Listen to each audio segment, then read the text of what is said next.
मैं राहुल गांधी जी की जो एक यात्रा है उसको इस नज़र से मैं देखता हूँ। वहाँ के लोगों को सलाह देने गए कि आप भी केयरफुल हो जाओ। आजकल भारत जैसे बड़े देश में माहौल जो है ऐसा परिवर्तित हो रहा है, तो कहीं आपके देश में ऐसा नहीं हो।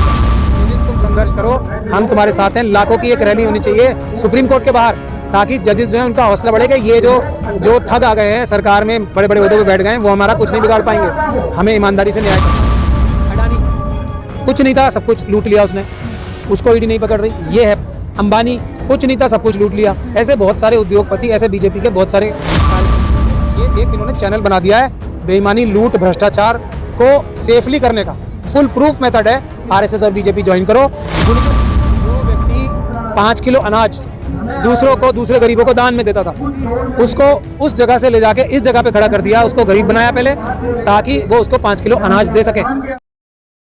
इसलिए बेईमान इंस्टीट्यूशंस नहीं हो गए सीबीआई और ईडी कि वो विपक्ष के नेताओं को अरेस्ट कर रहे हैं, वो विपक्ष के लोगों को अरेस्ट कर रहे हैं। सिर्फ इसलिए बेईमान नहीं हो जाते हैं। बेईमान इसलिए होते हैं कि जो बड़े चोर हैं, जो सबसे बड़े चोर हैं, उनको छोड़कर जिनके ऊपर इल्ज़ाम है छोटी चोरी करने के, बड़े चोर आप किसे कहना चाहते हैं? जितने भी आरएसएस के और बीजेपी के पदाधिकारी हैं, जिनको आप पड़ोस में अपने देखिए। सबसे पहले कोई छोटा सा घर वाला था, किसी के पास मोटरसाइकिल और स्कूटर भी नहीं थी, आज वो BMW और बड़ी बड़ी कोठियों में रह रहा है। हर एक व्यक्ति से मैं गुजारिश करता हूं, देश के अपने चारों तरफ इधर उधर नजर घुमा के देखें कि बीजेपी और आरएसएस का ये व्यक्ति, ये कल तो बिल्कुल ये पटियाल टूटी चप्पलों में घूमता था, आज ये डिजाइनर कपड़े पहन के बड़ी बड़ी गाड़ियों में, बड़े बड़े ये चोर हैं। प्रधानमंत्री से इंसान उठ के ऊपर जाए तो वो चोर है, चोरी करके जाए तो चोर है। अगर मेहनत करके जाए तो वो धीरे धीरे जा पाता है, ठीक है। लेकिन मोदी जी का, जब वो मुख्यमंत्री नहीं थे उनकी तब की फोटो देखिए, जब वो मुख्यमंत्री बन गए तब की फोटो देखिए, जब वो प्रधानमंत्री बन गए तब की फोटो देखिए, तो साफ नजर आता है कि कैसे ग्राफ ऐसे गया, जैसे अडानी का ग्राफ ऐसे गया ऊपर। और मोदी जी तो ये भी कह रहे हैं ना कि सारी एजेंसियां, जितनी भी एजेंसी हैं, सीबीआई या ईडी जो भी है, सब अपने तरीके से काम। मैं वही उसी पे मैं कह रहा था, मेरी बात समाप्त नहीं होने दी आपने। अडानी कुछ नहीं था, सब कुछ लूट लिया उसने, उसको ईडी नहीं पकड़ रही। ये है अंबानी, कुछ नहीं था, सब कुछ लूट लिया। ऐसे बहुत सारे उद्योगपति, ऐसे बीजेपी के बहुत सारे कार्यकर्ता, जिनके घरों से पैसे एकदम फ्लड की तरह गिर रहे नीचे।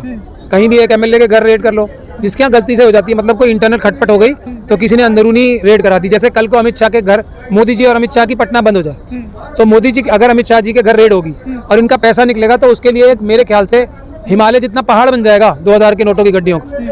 तो लेकिन अभी कुछ नहीं नजर आ रहा। तो ये है हमारी परेशानी। ईडी और सीबीआई और दूसरी एजेंसियों का काम ये है कि जो बड़े चोर हैं, जो देश का 90-95% धन लूट चुके, एक मिनट वो 90-95 जिन्होंने चोरी की है देश की जनता की, जो उनको पहले पकड़े, बाद में छोटे चोरों का नंबर आना चाहिए। इसकी वजह से मैं कहता हूँ कि ये बेईमानी हो रही है। भ्रष्टाचारी खत्म कर रहे हैं और आप कह रहे हैं बेईमानी नहीं, भ्रष्टाचार को बढ़ा रहे हैं ये करके कि आओ, अगर कोई भ्रष्टाचारी है तो वो भारतीय जनता पार्टी में आओ, अपना धंधा 100 गुना बड़ा करो और आराम से भ्रष्टाचार करो। अभी तो एक MP साहब ने भी कोई महाराष्ट्र में कोई भाषण में उनके मुंह से निकल गया कि अब मुझे ईडी का कोई डर नहीं है। ईडी का डर नहीं है तो मतलब अब मैं खुल के, पहले मैं 100 रुपये लूटता था, अब मैं 1 करोड़ रुपए लूट रहा हूँ, यही मतलब था ना उनका। तो ये एक इन्होंने चैनल बना दिया है बेईमानी, लूट, भ्रष्टाचार को सेफली करने का। फुल प्रूफ मेथड है। आरएसएस और बीजेपी ज्वाइन करो, खुल के लूटो। लेकिन सर मोदी जी भी तो गरीबों की बात कर रहे हैं, गरीबी से उठ कर आए ना। सबसे बड़ी ठगी बेईमानी और लूट जो है, बात करके काम ना करना। काम तो कर रहे हैं सर, काम गरीबों के लिए कितना काम कर रहे हैं, आपको नजर नहीं आ रहा है? 5 किलो अनाज दे रहे हैं, शौचालय बना रहे हैं। हाँ, ये एक काम उन्होंने किया है। जो व्यक्ति 5 किलो अनाज दूसरों को, दूसरे गरीबों को दान में देता था, उसको उस जगह से ले जाके इस जगह पे खड़ा कर दिया। उसको गरीब बनाया पहले, ताकि वो उसको 5 किलो अनाज दे सके। बड़ी मेहनत की है मोदी जी ने, खुशहाल घरों को गरीब बनाया, ताकि वो इस तरह मजबूर हो जाए कि 5 किलो अनाज के लिए मोदी जी की तरफ। तो मैं इसकी तारीफ करना चाहता हूँ, जैसे उनके लुक्स की तारीफ करता हूँ, उसी तरीके से इस टीम की भी तारीफ करता हूँ कि खुशहाल घरों को उन्होंने गरीब बनाया, ताकि उनको दुनिया को ये दिखा सकें कि हम उनकी मदद कर रहे हैं 5 किलो अनाज दे। लेकिन सर अब लगातार अगर देखा जाए तो हिंदू राष्ट्र की बात बहुत हो रही है। तो आतंकवादी हैं, आतंकवाद की बात करेंगे। क्या कहना चाह रहे हैं आप? बाबा बागेश्वर यज्ञ कर रहे हैं हिंदू राष्ट्र के लिए, तो वो आतंकवाद कर रहे हैं, तो मैं इसमें क्या कर सकता हूँ?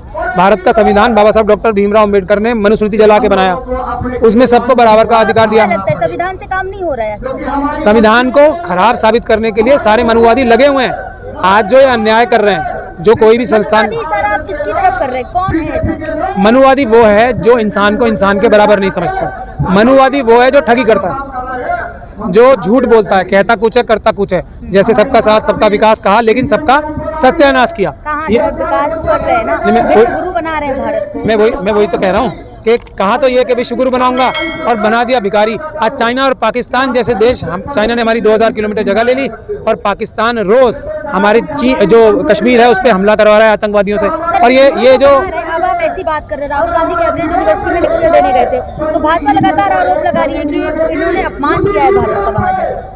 नहीं, मैं जो समझ पाया हूँ, अब बाकी तो आपको पूछना पड़ेगा जो राहुल गांधी जी के जो प्रवक्ता हैं उनसे। जो मुझे अंदाज़ा लगता है वो ये लगता है, सब लोग ध्यान से सुने, कि उन्होंने मेरा जो प्रिंसिपल है वो ये है कि मैं भारत के संविधान को और इसके संस्थानों को, भले ही एक संस्थान कितने भी कमज़ोर कर दिए मनुवादियों ने, इतना ताकतवर समझता हूँ कि अगर हम इसका सही से प्रयोग करेंगे इन संस्थानों का और भारत के संविधान का, तो हम इस मनुवादी व्यवस्था को तोड़ देंगे, छिन्न भिन्न कर देंगे। ये मेरा मानना है। कुछ लोगों का ऐसा भी मानना है कि दुनिया में जितने डेमोक्रेसीज हैं उनको जाके ये बताया जाए कि देखो भारत जो है एक लीडिंग लाइट है डेमोक्रेसी की। अगर आज यहाँ प्रॉब्लम हो रही है तो तुम अपने देशों में संभाल के रखो अपनी डेमोक्रेसी, कि ये वाली बात यहाँ रिपीट ना हो। तो ये कहने बहुत सारे लोग जाते हैं अमेरिका में भी कि अपने देश की डेमोक्रेसी संभाल के रखो। जब भारत में डेमोक्रेसी कमजोर हो सकती है तो कल को तुम्हारे यहाँ ना हो जाए, तुम अपनी डेमोक्रेसी संभालो। इंग्लैंड वाले अपनी डेमोक्रेसी संभाले। मैं राहुल गांधी जी की जो एक यात्रा है उसको इस नज़र से मैं देखता हूँ। वहाँ के लोगों को सलाह देने गए कि आप भी केयरफुल हो जाओ। आजकल भारत जैसे बड़े देश में माहौल जो है ऐसा परिवर्तित हो रहा है, तो कहीं आपके देश में ऐसा ना हो जाए। एक और बात है, एक धारा 51 है संविधान की जो ये कहती है कि यूएन में जितने चार्टर हुए वो भारत भी उसका सिग्नेटरी है। तो जो चार्टर हुए हैं डेमोक्रेसी ह्यूमन राइट्स के, उसमें हमारा देश भी उसे मानता है। तो ये भी एक न्यायिक प्रक्रिया है। एडवोकेट है तो आपसे पूछूंगी, आजकल जो सुप्रीम कोर्ट के जो फैसले आ रहे हैं उस पे क्या लग रहा है आपको देखकर? इलेक्शन कमीशन को लेकर जो फैसला आया, इतना बड़ा जो फैसला आया, मुझे ये लग रहा है कि जजेस जो है छटपटा रहे हैं। किस लिए छटपटा रहे हैं? मतलब उनकी सांसें घुट रही हैं। इसका एक प्रदर्शन तो वो कर ही चुके हैं। 2018 में 4 सुप्रीम कोर्ट जजेस ने एक press conference, public press conference करके ये कहा था कि देश की जनता जो देश की मालिक है आए और हमें बचाए। तो ये जो छटपटाहट है, भले ही अभी जो जजेस बैठे हैं वो भले ही मनुवादी मानसिकता के हों ज़्यादातर, लेकिन उनमें भी छटपटाहट है। इसका मतलब कहीं ना कहीं उनके मन में भी कुछ ना कुछ भारत के संविधान के प्रति इज्जत है। कोलिजियम सिस्टम एक अच्छा सिस्टम नहीं है। लेकिन मैं आप लोगों के माध्यम से ये पूछना चाहता हूँ, अगर जजों का अपॉइंटमेंट अमित शाह साहब को करना होगा और चंद्रचूड़ साहब को करना होगा, तो हम इस व्यवस्था में से अमित शाह को चुनेंगे या चंद्रचूड़ साहब को चुनेंगे? तो अभी चॉइस ये है, इसीलिए हमें अभी जो चॉइस है उसके हिसाब से काम करना है। क्या लग रहा है आपको कि मनीष सिसोदिया जी पे सीबीआई और ईडी के लगातार छापे हो रहे हैं? वहीं अगर अडानी जी की बात करें तो उन पे केवल सुप्रीम कोर्ट ने कमेटी गठित की है। देखिए, मनीष सिसोदिया जी के लिए मैं इसीलिए कह सकता हूँ अभी हमें सबको मिलकर उन्हें बचाना चाहिए। बाद में हम देंगे सजा उन्हें।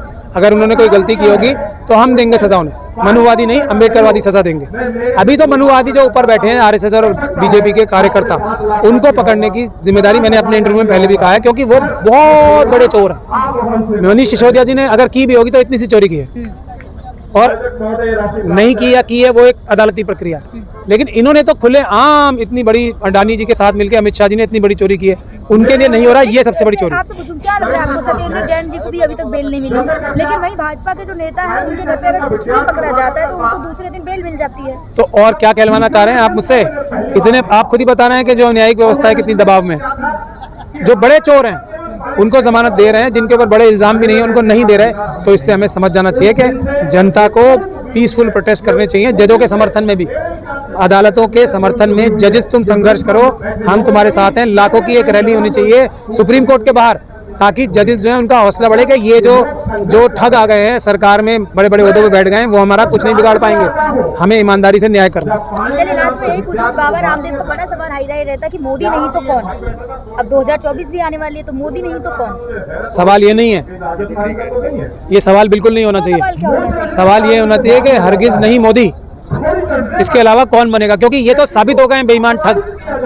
अब आजमाए हुए को आजमाना बुरा होता है या नए व्यक्ति को आजमाना अच्छा होता है, ये मुझे बता दे। कोई भी एक आदमी को आजमा लिया, उसने चाइना को जमीन दे दी, भ्रष्टाचार कैसा कर दिया, अडानी जी जैसे कई लोग बना दिए, मतलब पूरे देश को नेस्तो नाबूद कर दिया। सिर्फ एक अपनी टीम लगा के अपने आप को सुंदर बना लिया, यही तो किया उन्होंने। और क्या किया? और जो एक उनकी टीम है जो टेलीप्रिंटर पे उन्हें बताती है, वो पढ़ देते हैं जाके। ये 2 काम की तो उनकी अचीवमेंट है, उसके अलावा तो उन्होंने सब बर्बाद किया। तो ये तो आजमाए गए। तो काट की हांडी को दोबारा चढ़ाया नहीं चाहिए। तो मोदी जी का तो तय हो गया, और भारतीय जनता पार्टी और आरएसएस का तो तय हो गया, इनको तो लाना ही नहीं है। कैसे बात करें? अमित शाह जी कहते हैं पार्लियामेंट में बैठी कि 2024 में भाजपा आना तय है। नहीं, अगर फ्रॉड का जीतना तय है तो फ्रॉड से जीत सकते हैं वो। ठग मोदी जी ने कहा नहीं, आपने शायद सुना नहीं, मोदी जी ने कहा था मैं अकेला सब पे भारी, 140 करोड़ की जनता मेरा कवच है। ये एकदम सही बोला उन्होंने। वो अकेले ठगी में, फ्रॉड में, चोरी में, डकैती में, झूठ बोलने में, जुमले बोलने में सब पे भारी है। ये तो उन्होंने एकदम 100%, कभी कभी सच भी बोल जाते हैं। जनता कवच है उनका, 140 करोड़ की जनता। ठगों को जब तक वो ठग पा रहे हैं, ठग जब तक ठग पा रहे हैं, तो कवच तो ठगों का वो भोले भाले लोग ही होते हैं ना, जो उनकी ठगी में आते हैं। लेकिन ठगों की ठगी में अब लोग नहीं आ रहे, इसीलिए मोदी नहीं, कोई भी, परंतु मोदी नहीं।